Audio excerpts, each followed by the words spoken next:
تعالوا بقى النهاردة اوريكم اطعم والذ رز ممكن تاكلوه في حياتكم، بجد خطير. مكنتش قادرة اسيبه من كتر طعمه، فظيع فظيع فظيع.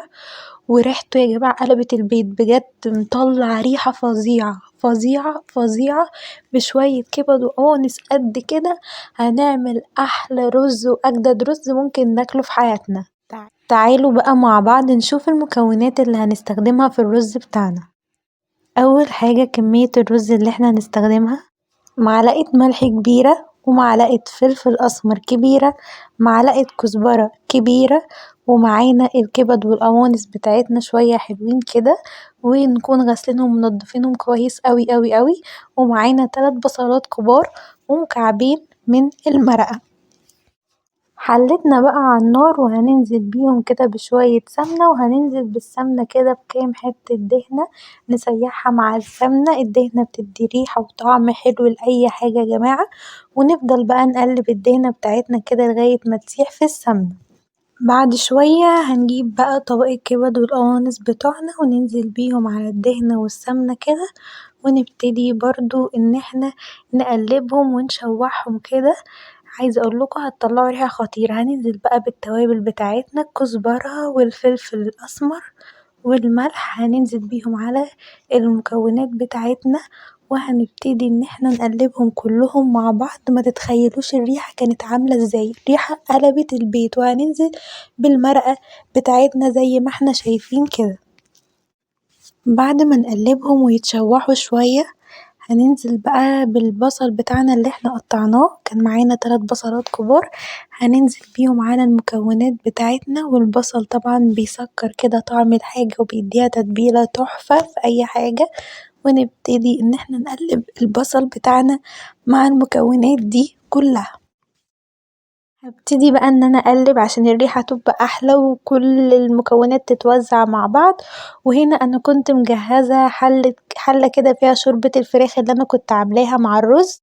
هكمل تشويح وهنزل بقى بالرز بتاعي. ولما ننزل بالرز المغسول بتاعنا هنبتدي برضو ان احنا نشوحه مع المكونات دي.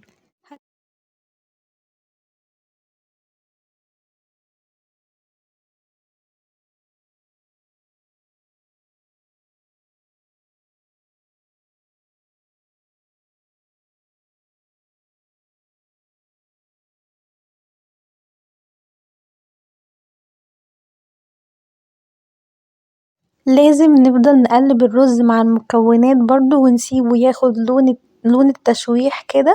ولازم نوزع كل التوابل وكل الكبد والبصل والحاجات اللي احنا حطيناها مع الرز بتاعنا علشان يديه ريحة وطعم تحفة. بجد يا جماعة انا مش عايزة اوصفلكوا الريحة، مش قادرة اوصفلكوا بجد الريحة كانت عاملة ازاي، فظيعة فظيعة فظيعة فظيعة.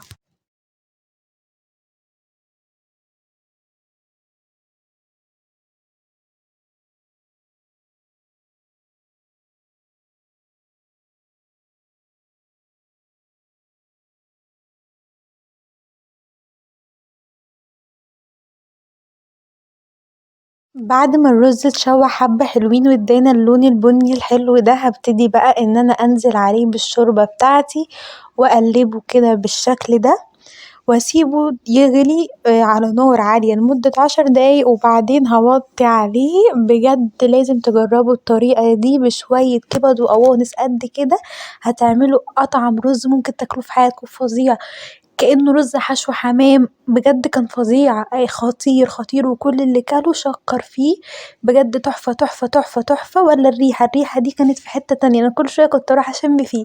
بجد هيعجبكوا قوي لو جربتوه، وده مش كلام وخلاص. شايفين بقى الجمال بتاع الرز بتاعنا طالع تحفة تحفة تحفة تحفة. والدهنة فرقت والكبد والقوانص لازم تجربوه. انا عملته بقى مع ملوخية وفرخة كده، وبجد كل اللي كانوا شكر فيه. اتمنى ان انتوا تجربوه، لو جربتوه وطلع حلو لازم تقولوا لي في التعليقات عشان هستنى تعليقاتكم الحلوة اللي انا بحبها. وما تنسوش تعملوا لي لايك وسبسكرايب. باي باي.